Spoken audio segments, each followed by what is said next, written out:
kiprah Indonesia di Piala AFF itu kurang lebih sama kayak Belanda di Piala Dunia.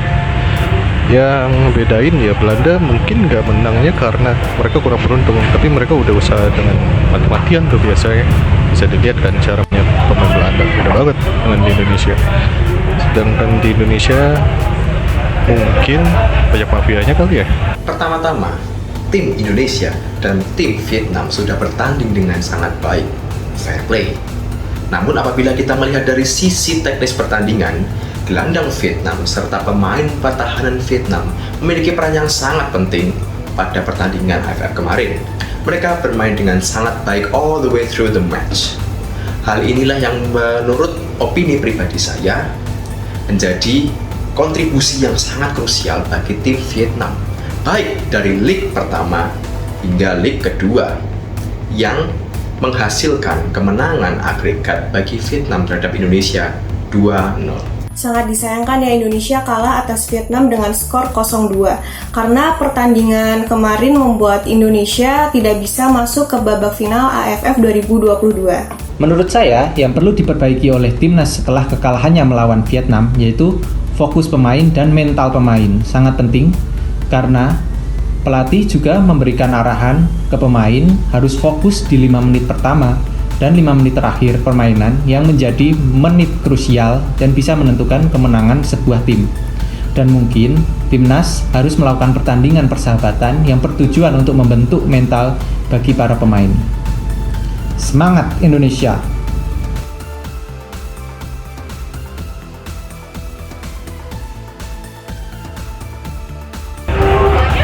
Dan satu lagi, sistem sepak bola di Eropa sana, apalagi di Belanda, itu udah sangat bagus dibandingkan apa yang ada di Indonesia. Mungkin apa yang ada di luar perlu diterapin di Indonesia juga supaya ya kita bisa mewujudkan Indonesia untuk juara AFF pertama kalinya. Yang perlu ditingkatkan untuk timnas Indonesia supaya bisa menjadi juara pada Piala AFF berikutnya adalah mental. Pemain Indonesia harus memiliki keyakinan bahwa mereka akan keluar sebagai pemenang, membentuk kerjasama, koordinasi antar setiap individu pemain, serta kepercayaan diri dapat membentuk tim yang lebih solid. Selain mental, teknis pertandingan juga harus diperhatikan pada awal pertandingan hingga akhir pertandingan. Fokus pada awal pertandingan. Jangan ada kesalahan sedikit pun, karena kesalahan sedikit pada awal pertandingan dapat berakibat fatal pada akhir pertandingan.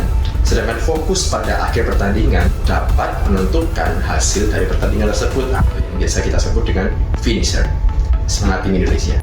Menurut saya, hal yang harus diperbaiki dari timnas Indonesia adalah mental dan skill para pemainnya, terutama teknik dasar bermain sepak bola seperti passing, crossing, finishing, pertahanan, penguasaan bola, dan memperkuat lini tengahnya. Sebenarnya pertandingan AFF ini jadi ajang pembuktian bagi negara-negara di Asia, khususnya timnas Indonesia yang berlaga melawan Vietnam.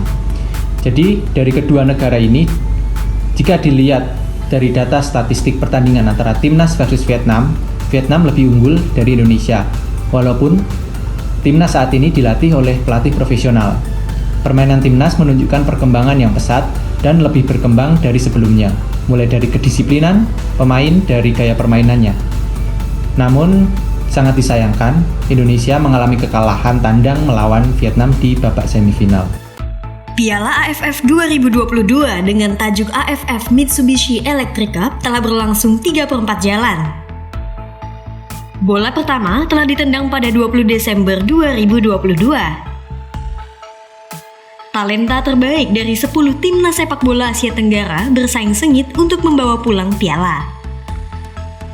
Sementara Indonesia yang sempat merasakan atmosfer kemenangan terpaksa mandek di babak semifinal lantaran kalah dari Vietnam dengan agregat 2-0.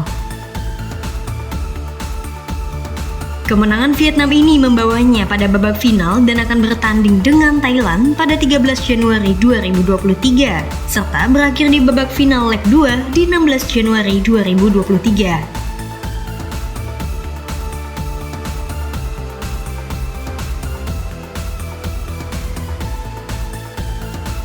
Piala AFF merupakan turnamen sepak bola 2 tahunan dari negara-negara anggota Federasi Sepak Bola ASEAN. Piala AFF pertama kali digelar pada tahun 1996 di Singapura. Kala itu, laga diikuti oleh 6 negara pendiri AFF, ditambah 4 tim undangan yang berasal dari ASEAN.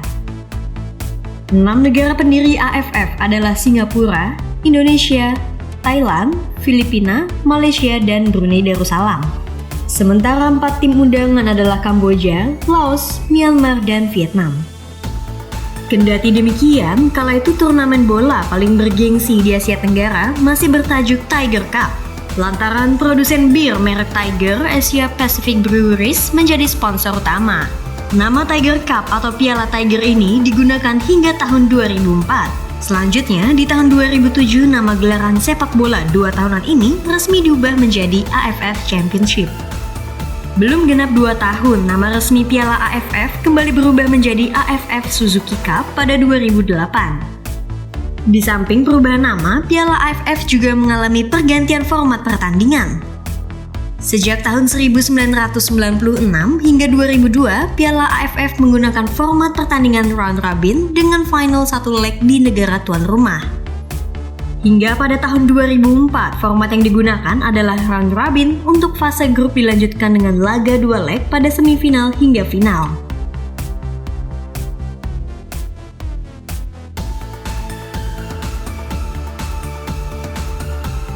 Sejak AFF mulai berkiprah, Indonesia jadi salah satu negara yang langganan menempati posisi runner-up. Indonesia tercatat sudah 6 kali menempati posisi kedua di gelaran sepak bola 2 tahunan ini. Berikut kiprah timnas Indonesia dalam gelaran AFF.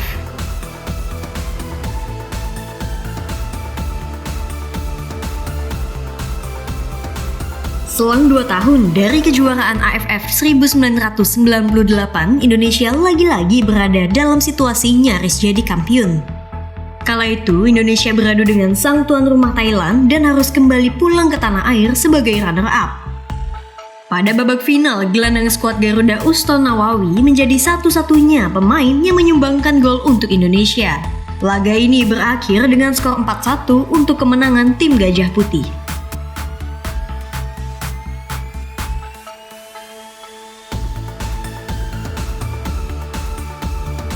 Pada edisi keempat kejuaraan AFF, untuk pertama kalinya putaran final turnamen diselenggarakan di 2 negara, yakni Indonesia dan Singapura. Bambang Pamungkas alias BP jadi pemain yang mencetak gol terbanyak sepanjang turnamen dengan total 8 gol. Sayangnya jumlah gol dari BP tak mampu membawa Indonesia ke posisi puncak. Lagi-lagi Indonesia harus puas berada di posisi runner-up. Final Piala AFF tahun 2002 ini kembali menjadi saksi kekalahan Indonesia atas Thailand dengan skor agregat 6-4.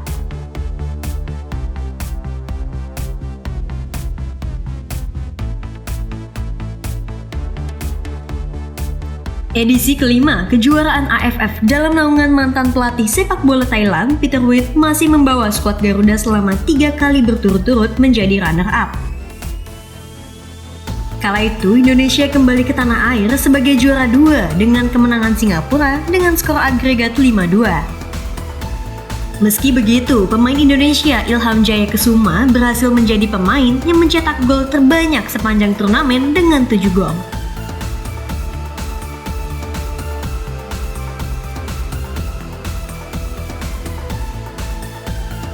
Piala AFF 2010 disinyalir jadi pertandingan yang sulit dilupakan masyarakat Indonesia.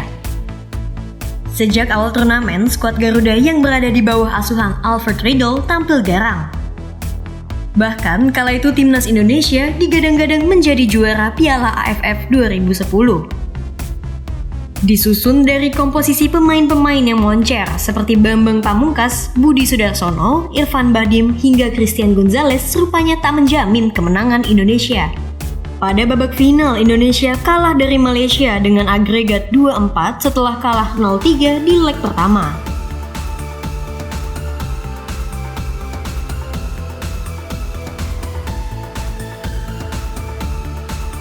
Setelah 2 kali berturut-turut berada di posisi kelima, Indonesia mulai bangkit dan berhasil masuk ke babak final melawan Thailand.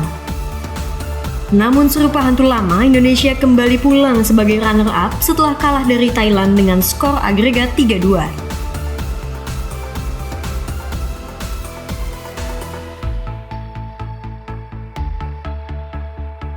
Meski COVID-19 mulai merebak dan pertandingan harus dilakukan secara terpusat, namun hal itu tak menghalangi Indonesia untuk meraih kans jadi kampiun. Setelah lolos dari putaran di grup B, Indonesia harus berhadapan kembali dengan timnas negeri Gajah Putih, Thailand. Namun Indonesia tak mampu mengejar ketertinggalannya dan harus menerima kekalahan telak dengan skor agregat 6-2.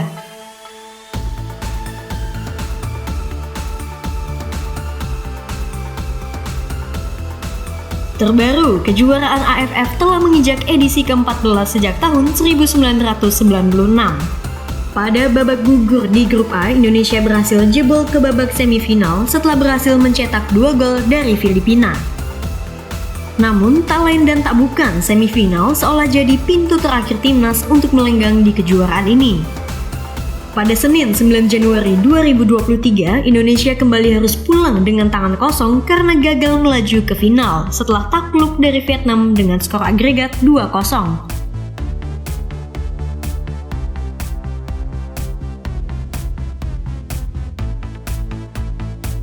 Skuad Garuda yang telah berada di bawah naungan Shin Tae-yong selama 3 tahun harus menerima gelombang kekecewaan dari masyarakat Indonesia. Padahal pada 12 Desember 2022, Shin Tae-yong sempat menjanjikan skuad Garuda bisa menjadi kampiun Piala AFF di gelaran tahun ini.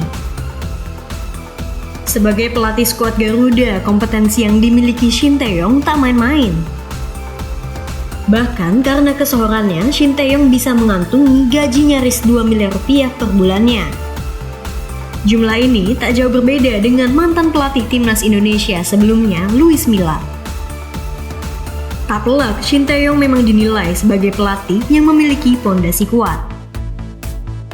Namun kemonceran Shin Tae-yong rupanya bukan jaminan timnas Indonesia mampu jadi jawara Piala AFF. Pasalnya, penyebab kekalahan Indonesia tak bisa dilimpahkan semua kepada sang pelatih. Menurut pelatih asal Korea Selatan itu, Indonesia memiliki 3 kelemahan, yakni lemah dalam momentum, melakukan operan, serangan balik, dan mencari ruang. Sejak Piala AFF melebarkan sayap, Indonesia belum pernah membawa pulang trofi kemenangan. Sejak tahun 1996, Indonesia telah berada di posisi runner-up sebanyak 6 kali. Posisi ketiga dan 4 1 kali, mandek di semifinal 2 kali, serta berhenti di babak grup sebanyak 4 kali. Meski begitu, kan skuad Garuda untuk menjadi kampiun bukan tidak mungkin. Masih banyak laga yang menanti semangat juang 11 anak muda Indonesia di lapangan hijau. Maju terus sepak bola Indonesia!